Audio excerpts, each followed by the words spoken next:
अब मिलेगी सभी को सरकारी जॉब। विजिट कीजिए अभी रोजगार-की-खोज.com विजिट करें अभी www.rozgar-ki-khoj.com।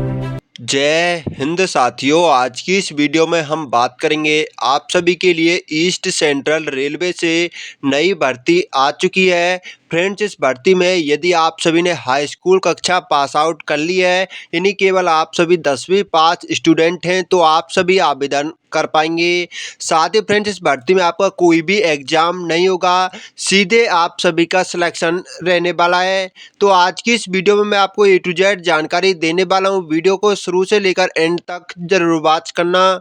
देखिए फ्रेंड, जो आप सभी के यहाँ पर ऑफलाइन एप्लीकेशन है 31 जनवरी 2024 से शुरू हो चुके हैं और आप सभी यहाँ पर 26 फरवरी 2024 तक आवेदन कर पाएंगे। यहाँ पर फ्रेंड्स बात करेंगे आपकी एप्लीकेशन फीस को लेकर है, तो यहाँ पर जनरल, ओबीसी और ईडब्ल्यूएस कैटेगरी की 500 रुपये एप्लीकेशन फीस रखी गई है, जिसमें से आपको 400 रुपये रिफंड कर दी जाएगी। यानी कि आपको 400 रुपये जब आप अपना वहाँ पर ट्रायल देने जाएंगे, यानी आपका ट्रायल के बेस पर सिलेक्शन होगा, तो आपको आपके 400 रुपये वापस मिल जाएंगे। इसके अलावा यहाँ पर SC ST और अदर जितनी भी कैटेगरियाँ हैं, उनकी 250 रुपये एप्लीकेशन फीस रखी गई है और उनको टोटल 250 रुपये ही रिफंड कर दिए जाएंगे। इसके अलावा आपका डाउट रहेगा कि भाई फी का पेमेंट कैसे करेंगे, तो फी का पेमेंट आप सभी अपने पोस्ट ऑफिस में जाकर आप सभी कर सकते हैं। इसकी जानकारी मैं आपको फॉर्म फिलअप के दौरान दूंगा।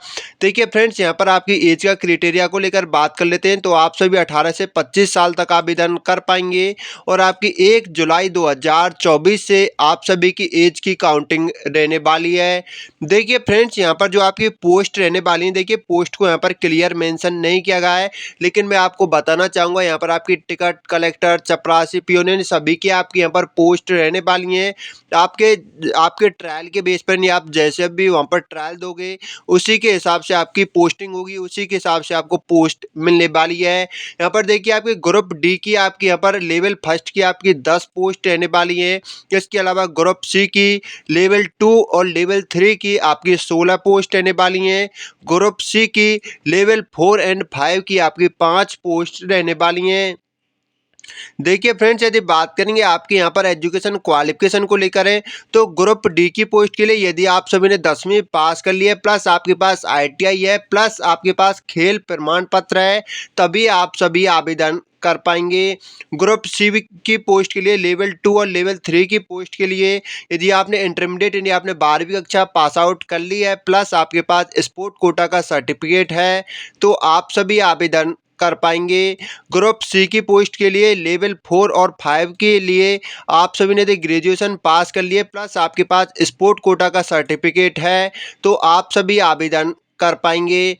यहाँ पर जो आपका सिलेक्शन होगा वो आपका स्पोर्ट ट्रायल के आधार पर आप सभी का सिलेक्शन रहने वाला है। इस भर्ती में आपका कोई भी एग्जाम नहीं होगा। आपको कौन कौन से डॉक्यूमेंट की आवश्यकता रहने वाली है, आपको अपने फॉर्म को कहाँ पर भेजना होगा, अभी मैं आपको डिटेल में बताने वाला हूँ। अधिक जानकारी के लिए आप यहाँ से ऑफिशियल नोटिफिकेशन को डाउनलोड कर सकते हैं। यहाँ से आप ऑफलाइन फॉर्म PDF को डाउनलोड कर सकते हैं। PDF डाउनलोड करने में कोई भी प्रॉब्लम आती है तो यहाँ से आप सभी इस वीडियो को देख सकते हैं। इसके अलावा फ्रेंड्स, मैं आप सभी को बताना चाहूँगा, लिंक मैंने आपको वेबसाइट का वीडियो का कमेंट डिस्क्रिप्शन में प्रोवाइड करा दिया है। वहाँ से आप सभी इस भर्ती के बारे में डिटेल में जानकारी चेकआउट कर सकते हैं। यदि आपका कोई भी सवाल जवाब रहता है तो आप कमेंट करके पूछ सकते हैं। अभी मैं आप सभी को बताना चाहूँगा कि आप सभी को इस भर्ती का ऑफलाइन फॉर्म कैसे फिलअप करना होगा। जैसे आप सभी इस भर्ती का ऑफलाइन फॉर्म PDF डाउनलोड कर लेते हैं, तो आप सभी को इस प्रकार का PDF देखने को मिल जाएगा। फर्स्ट पेज में आप सभी इस भर्ती के बारे में क्वालिफिकेशन चेकआउट कर पाएंगे कि आपकी किस किस पद की यहाँ पर हेल्पर, खलासी, मजदूर, gangman, trackman, train clerk, station master इत्यादि आपकी यहाँ पर पोस्ट रहने वाली हैं। आप सभी यहाँ पर क्वालिफिकेशन चेकआउट कर सकते हैं। साथ ही फ्रेंड्स, आपको इस प्रकार का फुली HD क्वालिटी में यहाँ पर एप्लीकेशन फॉर्म देखने को मिल जाता है।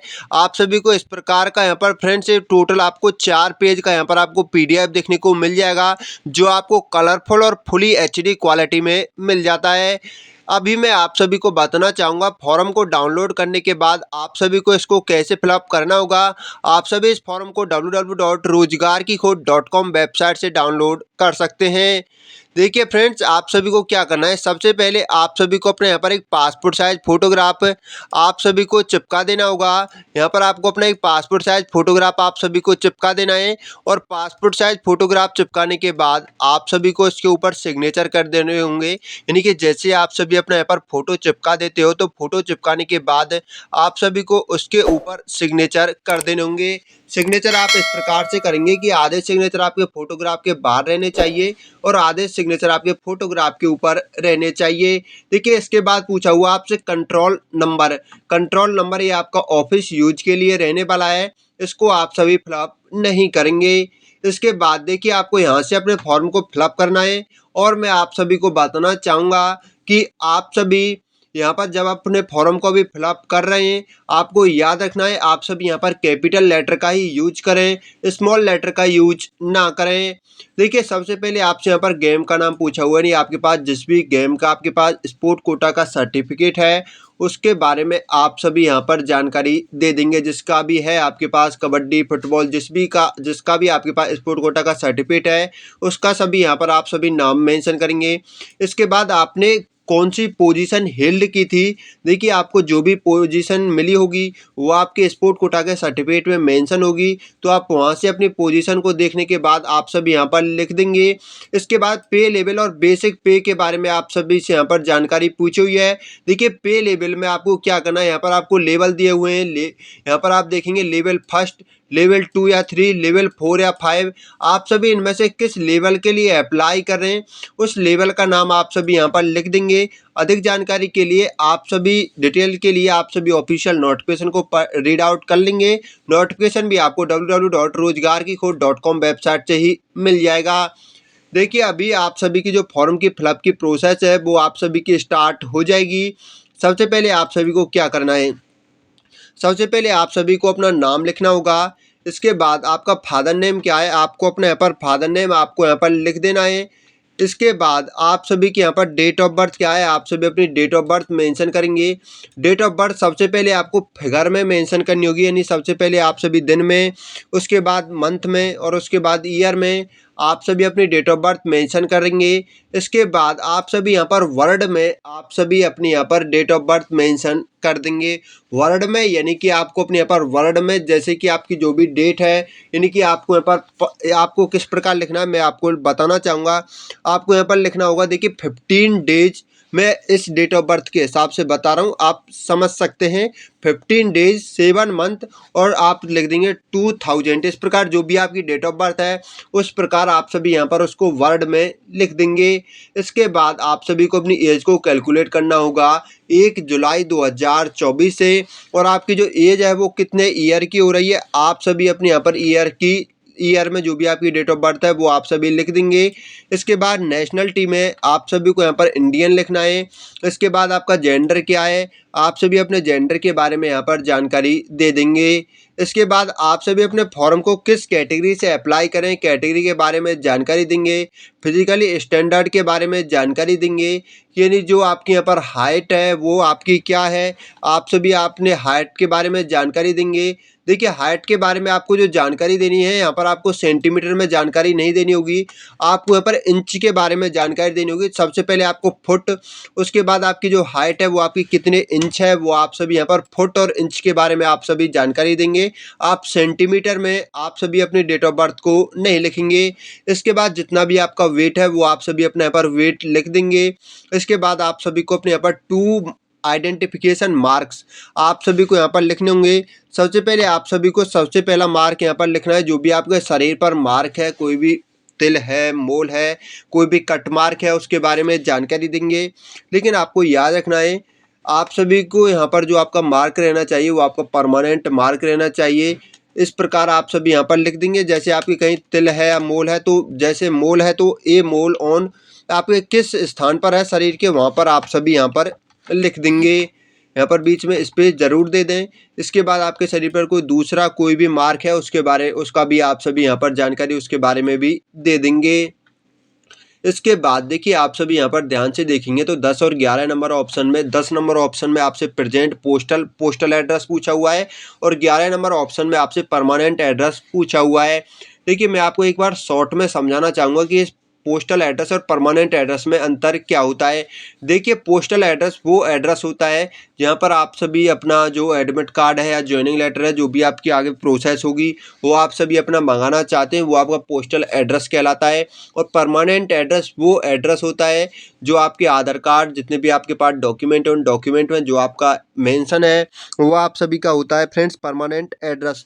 तो यदि आप अपने परमानेंट एड्रेस पर ही आप सभी अपना एडमिट कार्ड ज्वाइनिंग लेटर नहीं जो भी आपकी आगे की प्रोसेस होगी आप सभी अपने परमानेंट एड्रेस पर ही मंगाना चाहते हैं तो आप दोनों जगह अपना सेम ही एड्रेस लिख देंगे। यदि आपके एड्रेस अलग अलग हैं तो आप सभी यहाँ पर अलग अलग लिख देंगे। मैं आशा करूँगा कि आपको एड्रेस को लेकर कोई भी डाउट नहीं रह रहा होगा। यदि आप गाँव से बिलोंग करते हैं तो आपको अपने गाँव का नाम, सिटी से बिलोंग करते हैं तो हाउस का नंबर, स्ट्रीट का नाम, सिटी का नाम, इसके बाद आपका पोस्ट ऑफिस क्या है, इसके बाद आपका डिस्ट्रिक्ट क्या है, यानी आप किस जिला से बिलोंग करते हो आप सभी अपने अकॉर्डिंग आप सभी, इसके बाद आपको जिला के बाद आप सभी का स्टेट क्या है आप सभी अपने यहाँ पर स्टेट मेंशन करेंगे। इसके बाद आपका जो भी एरिया का पिन कोड है वो आप सभी यहाँ पर मेंशन कर देंगे। इसके बाद आपको जो आपका परमानेंट एड्रेस है वो भी आप सभी सेम जो आपने ये फिलअप किया है, यदि आपके सेम है तो आप सेम इसी प्रकार यहाँ पर फिलअप कर देंगे। इसके बाद जो भी आपका नियरेस्ट रेलवे स्टेशन है वो आप सभी यहाँ पर जानकारी दे देंगे।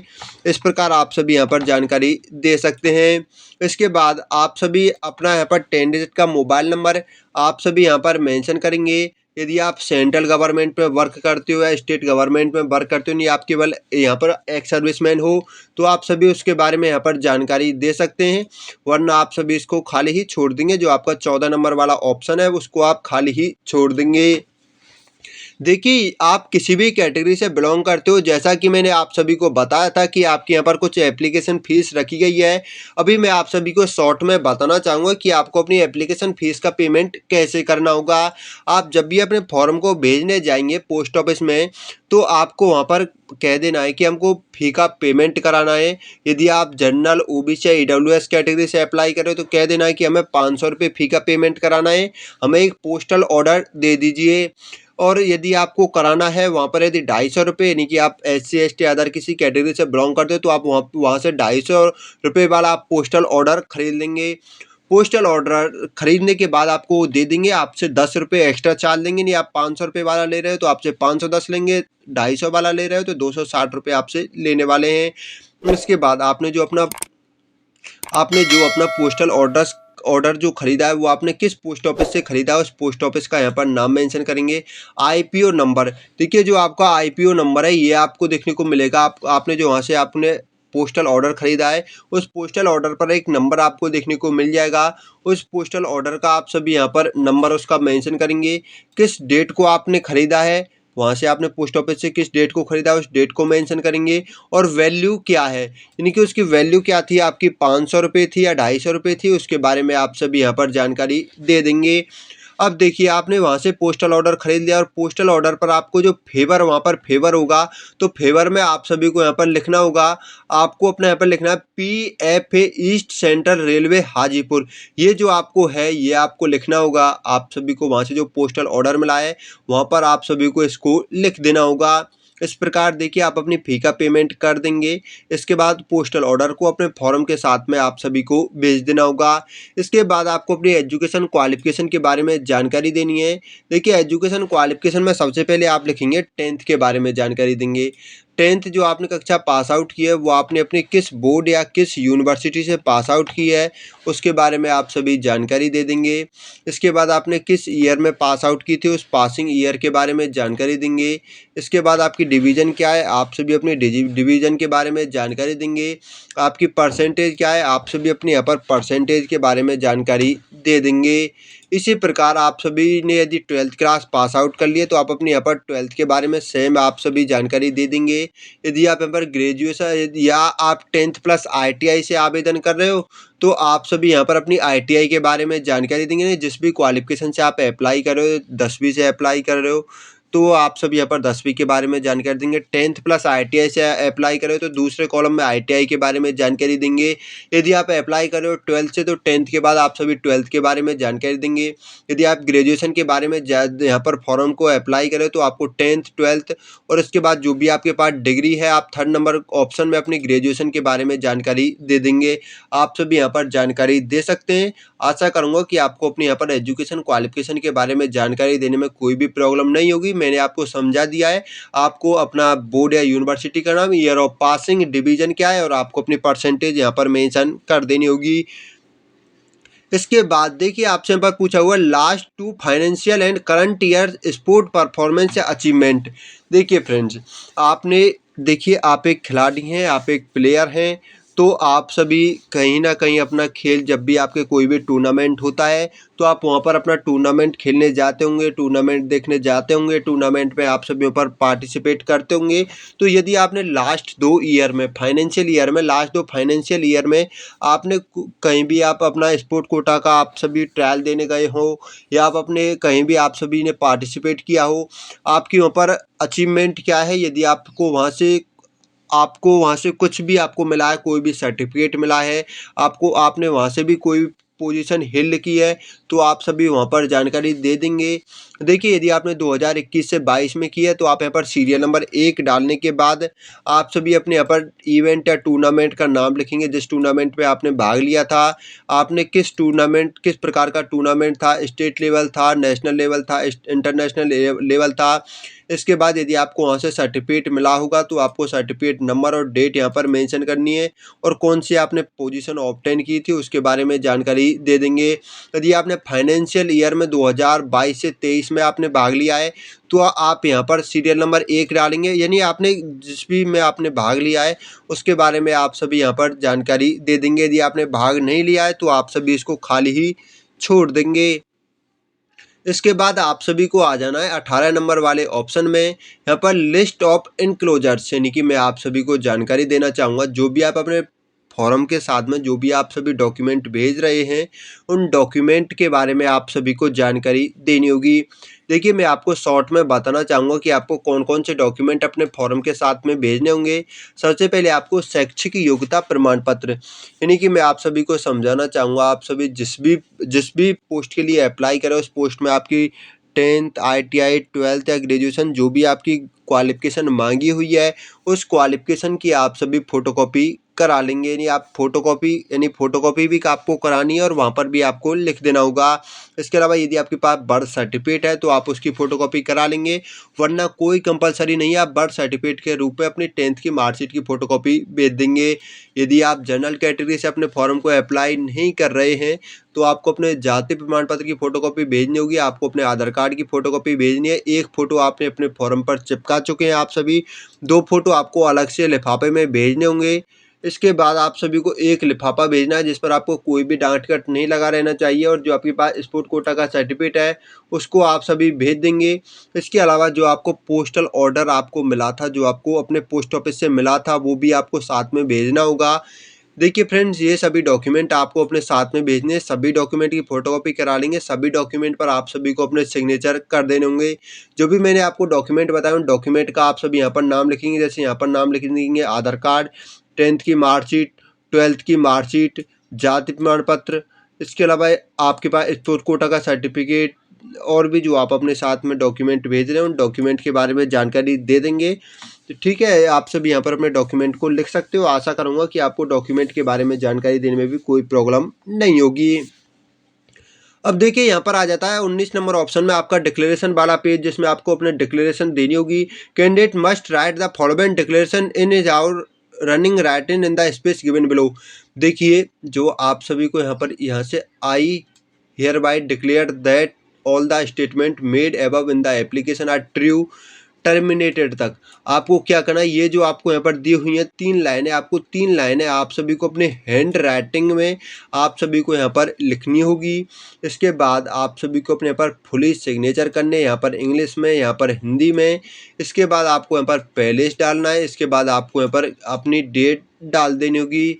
इसके बाद आप सभी नीचे की तरफ आएंगे, और नीचे की तरफ आने के बाद आप सभी को यहाँ पर real time gross statement national electronics fund transfer, देखिए ये आपको नेम ऑफ इसकी, देखिए यहाँ पर आपसे पूछिए, आप यदि आप सभी फ्रेशर कैंडिडेट हैं तो आप सभी के लिए ये कोई कंपलसरी नहीं है। यहाँ पर आपसे यदि आप फ़ी का पेमेंट अपनी नेफ्ट या वैसे ट्रांसफ़र कर रहे हैं तो आपको इसको भेजना होगा, वरना आप सभी के लिए कोई भी कंपलसरी नहीं है। आप सभी इसको क्या करेंगे, आप सभी इसको खाली ही, बिल्कुल खाली ही आप सभी इसको छोड़ देंगे। इसके अलावा देखिए मैं आप सभी को बताना चाहूँगा, आप सभी इसको खाली ना भेजें। आप सभी का ये आपसे मांगा हुआ है, इसलिए आपसे मांगा हुआ है। जैसा कि मैं आप सभी को बता चुका हूँ कि आपके ऊपर अपने पैसे हैं जो आपको रिफंड मिलने वाले हैं, तो आपके रिफंड के लिए आपका रहने वाला है। सबसे पहले आप सभी को अपने यहाँ पर देखिए इन्वेस्टर कस्टमर है वेंडर्स नेम, यानी कि आप सभी को सबसे पहले आप सभी को अपने यहाँ पर नाम आप सभी को मेंशन करना है। इसके बाद आप सभी को नेम ऑफ द बैंक, आपका किस बैंक में आपका खाता है उस बैंक का नाम, नेम ऑफ द ब्रांच, वह ब्रांच कहाँ की है, आपको अपने सिटी या जिस भी सिटी में है वो ब्रांच, उसका आप सभी यहाँ पर उसका मेंशन करेंगे, एड्रेस मेंशन करेंगे, उसका छोटा सा यहाँ पर शॉर्ट में एड्रेस मेंशन करेंगे। यदि आपका वहाँ पर उस ब्रांच का कोई टेलीफोन नंबर होगा, उस टेलीफोन नंबर को यहाँ पर लिख देंगे। यहाँ पर आप सभी IFSC कोड लिख देंगे। अब इसके बाद देखिए पूछा हुआ 9 digit code number of the bank and branch appearing on the MICR check issued by the bank. देखिए जो 9 डिजिट कोड है जो आपको, ये आपको अपने ब्रांच से ही मिल जाएगा, या आप सभी गूगल पर जाकर सर्च कर सकते हैं MICR चेक इश्यू है, ठीक है। इसको आप सभी क्या करेंगे, इसको आप सभी आपको अपने बैंक में आप सभी गूगल पर जाकर इसको सर्च कर सकते हैं। इसके बाद टाइप ऑफ अकाउंट, जो आपका अकाउंट है वो आपका कैसा है, करंट है, आपका कैसा अकाउंट है, कैश क्रेडिट वाला अकाउंट है, नहीं आपका सेविंग अकाउंट है, कैसा अकाउंट है, वो आप सभी उसके बारे में यहाँ पर जानकारी दे देंगे। यानी कि आप सभी अपने यहाँ पर जो अकाउंट से रिलेटेड आप सभी अपने यहाँ पर शॉर्ट में आप सभी जानकारी दे देंगे। यहाँ पर आप सभी अपना अकाउंट नंबर मेंशन करेंगे। देखिए जो भी आपकी समझ में नहीं आ रहा है उसको आप सभी यहाँ पर खाली ही छोड़ देंगे, क्योंकि ये जब आप अपना वहाँ पर ट्रायल देने जाएंगे आपसे वहाँ से आप सभी से भरवा लिए जाएंगे। इसके बाद आप सभी को नीचे की तरफ आना है और आप सभी को यहाँ पर अपने सिग्नेचर आप सभी को करने होंगे। इसके बाद आप सभी को और कुछ भी आपको यहाँ पर नहीं करना है। आप सभी यदि इसको खाली भी भेजना चाहें आप सभी इसको खाली भी भेज सकते हैं। आपके जो भी समझ में आ रहा है बस आपको उतना ही इसको भर देना है। आप सभी यहाँ पर यदि जो भी आपके ऑप्शन समझ में नहीं आता आप सभी उसको खाली ही भेज दें। जब आप अपना स्पोर्ट ट्रायल वहाँ पर देने जाएंगे तो आपसे इस फॉर्म को दोबारा आपसे वहाँ से भरवा लिया जाएगा। इसके बाद देखिए यदि आप यहाँ पर इकोनॉमिक बैकवर्ड क्लासेस से बिलोंग करते हैं, यानी कि इकोनॉमिक बैकवर्ड क्लासेस क्या है मैं आप सभी को बताना चाहूँगा। देखिए यदि आपकी जो आय प्रमाण पत्र है आपके पिताजी का होगा, आपका तो अभी नहीं बना होगा, जो आपके पिताजी का आय प्रमाण पत्र है उसमें आपकी जो एनुअल इनकम है, नहीं जो आपकी वार्षिक आय है वो लेस देन है 50,000 से कम है, तो आप सभी इस कैटेगरी में आते हैं, इकोनॉमिकल यहाँ पर बैकवर्ड क्लासेज में आते हैं। तो आप सभी को इसको फिलअप कर देना है। यदि आप सभी इसको फिलअप करेंगे तो आप सभी की जो एग्जामिनेशन फीस है वो आप अपनी क्लेम कर सकते हो, आपकी फुली रिफंड आपकी कर दी जाएगी। यदि आप अपनी जो फी का आपको वैसे भी आपको फुली आपको रिफंड होनी है, आप सभी इसको फिलअप करना चाहें तो आप फिलअप कर सकते हैं, वरना ये कोई भी कंपलसरी नहीं है, क्योंकि इसमें आपको ज़्यादा प्रॉब्लम्स फेस करने को मिलेंगी। यानी कि आपसे यहाँ पर देखिए आप सभी अपना नाम, father name, age, residential address और जो एनुअल आपकी फैमिली इनकम है उसके बारे में, डेट ऑफ इश्यू, इनको तो आप सभी खुद ही आप सभी यहाँ पर लिख देंगे। लेकिन आपको signature of issuing authority name, उस अथॉरिटी का नाम और उस अथॉरिटी के स्टाम्प आप सभी को यहाँ पर लगवाने होंगे। किस अथॉरिटी के स्टाम्प लगवाने में आप सभी को बताना चाहूँगा। देखिए यहाँ पर जो आपको स्टाम्प लगवाने हैं वो आपको डिस्ट्रिक्ट मजिस्ट्रेट के लगवाने हैं, या आपको यहाँ पर देखिए कोई भी ऐसा ऑफिसर, कोई भी ऐसा कर्मचारी हो जो यहाँ पर प्रूव करता हो कि आपकी जो एनुअल इनकम है वो आपकी 50,000 से कम है, तो उनके आप सभी को यहाँ पर स्टाम्प लगवाने होंगे। तो आप सभी आप इसको भेजें ही नहीं, मैं आपको यही सजेस्ट करूँगा यदि आप भेजते हैं तो आप इसको बिल्कुल खाली ही यहाँ पर भेज दें। आप सभी इसको खाली यहाँ पर भेज दें, आप सभी इसको भेजें नहीं, क्योंकि आपके किसी भी काम का नहीं है। आपको जो आपकी फ़ी रिफंड होगी वो आपको सेकंड पेज के ही आधार पर आपको फ़ी रिफंड कर दी जाएगी। ये आपका थर्ड पेज आपका रहने वाला है, जिससे आप यहाँ पर आ जाएंगे इकोनॉमिकल बैकवर्ड क्लासेज में और आपकी टोटल फ़ी यहाँ पर रिफंड कर दी जाएगी। यदि आप जनरल, OBC या EWS कैटेगरी से बिलोंग करते हैं तो आप 100 रुपये के चक्कर में, ये इसलिए है जैसे मान के चलिए आप जनरल, OBC या EWS कैटेगरी से बिलोंग करते हैं और आपको यहाँ पर 500 में से आपको 400 रुपये रिफंड आपको मिलने ही मिलने हैं। यदि आप इसको फिलअप करते हैं तो आपको वहाँ पर 500 की 500 रुपये आपको वापस मिल जाएंगे। यदि आप इसको, मैं आपको यही सजेस्ट करूँगा कि आपको इसको 100 रुपये के चक्कर में आपको इसको नहीं फिलअप करना है। आप सभी इसको ना फिलअप करें, आप सभी फर्स्ट और सेकंड वाले पेज को ही फिलअप कर दें। जैसे आप सभी इसको फिलअप कर देते हैं तो आपका जो फॉर्म है वो आपका कंप्लीट यहाँ पर आपका फिलअप हो जाएगा। इसके बाद आप सभी को अपने जाना होगा बुक्सलैंड पुस्तक भंडार के पास और वहाँ से आपको 2 लिफाफे खरीद लेने हैं। अभी मैं आप सभी को बताना चाहूँगा कि आप सभी को उन लिफाफों को कैसे फिलअप करना होगा। देखिए फ्रेंड्स, आपको एक 3 रुपये वाला लिफाफा खरीदना है, एक आपको 4 रुपये वाला। जो आपको छोटा वाला लिफाफा है उसको कैसे फिलअप करना होगा मैं आप सभी को बताना चाहूँगा। देखिए मान के चलिए ये आपका छोटा वाला आपका लिफाफा रहने वाला है। इस पर आपको क्या करना है, आपको इस पर 2 लिखना है, कॉमा लगाना है और यहाँ पर आपको यहाँ पर जो ये जानकारी देनी होगी ये भी आपको यहाँ पर कैपिटल में ही देनी है। आपको 2 लिखना है, कॉमा लगाना है। छोटे वाले लिफाफे की मैं आपसे बात कर रहा हूँ, आप बड़े वाले लिफाफे पर ऐसी कोई जानकारी नहीं देंगे। आप छोटे वाला जो आप 2 लिफाफा लेके आए होंगे, 2 लिफाफे में से आपके पास जो छोटा वाला लिफाफा है 3 रुपये वाला, उस छोटे वाले लिफाफे पर आप 2 लिखेंगे, कॉमा लगाएंगे और आपको अपना नाम, फादर नेम, आपको अपना शॉर्ट में एड्रेस और एक मोबाइल नंबर आप सभी को इसमें मेंशन कर देना होगा। इसके बाद जो आपका मुख्य लिफाफा रहेगा, जो आपका बड़ा वाला लिफाफा रहेगा, उसको आप सभी को कैसे फिलअप करना है उसके बारे में आप सभी को जानकारी देना चाहूँगा।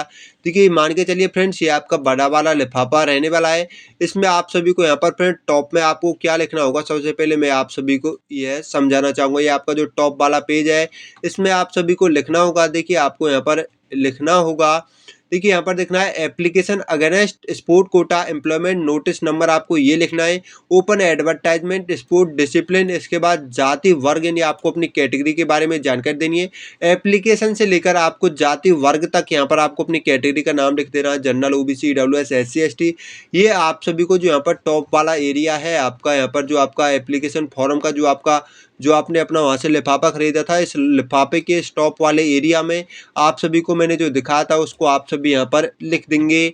इसके बाद लिखने के बाद आप सभी को क्या करना है, साइड में आपको फ्रॉम लिखना है, कॉमा लगाना है और आप सभी को अपना नाम, सनोपर के पिताजी का नाम, इसके बाद आपको अपना यहाँ पर एड्रेस लिख देंगे। इसके बाद आप सभी साइड में 2 लिखेंगे और यहाँ पर कॉमा लगाएंगे। 2 लिखने के बाद, कॉमा लगाने के बाद जो सेंडिंग एड्रेस है ये भी आपको यहाँ पर आपको देखने को मिल जाएगा। आप सभी को ये एड्रेस देखने को मिल रहा है। यदि आप इंग्लिश में लिखना चाहते हैं तो आप सभी इस एड्रेस को लिख देंगे। 2 लिखने के बाद, कॉमा लगाने के बाद इस एड्रेस को general manager personnel, east central railway headquarter office, Hajipur district, Vaishali, Bihar, ये आपको जो एड्रेस दिख रहा है इस एड्रेस को 2 लिखने के बाद, कॉमा लगाने के बाद आप सभी अपने बड़े वाले लिफाफे पर इस एड्रेस को आप सभी यहाँ पर लिख देंगे। इसके बाद जितने भी आपने डॉक्यूमेंट की फोटोकॉपी कराई सभी डॉक्यूमेंट को इस लिफाफे के अंदर रखेंगे। 2 पासपोर्ट साइज फोटो रखेंगे। पोस्टल ऑर्डर यानी जो आपको अपने पोस्ट ऑफिस से मिला है उसको इसके अंदर रखेंगे। एप्लीकेशन फॉर्म को इसके अंदर रखेंगे और इसके बाद अपने पोस्ट ऑफिस में जाएंगे और इस फॉर्म को दिए गए एड्रेस पर आप सभी को भेज देना होगा। देखिए इसके अलावा आपको याद रखना है, आपको इस फॉर्म को साधारण डाक के ही द्वारा भेजना होगा। आप सभी स्पीड पोस्ट या रजिस्टर्ड पोस्ट के द्वारा ना भेजें, वरना आपका जो एप्लीकेशन फॉर्म है वो आपका रिजेक्ट हो जाएगा। आप सभी अपने फॉर्म को साधारण डाक यानी आप सभी यहाँ पर सिंपल पोस्ट के ही द्वारा आप सभी भेज दें। आशा करूँगा कि आपको कोई डाउट नहीं रह रहा होगा। जय हिंद, जय भारत।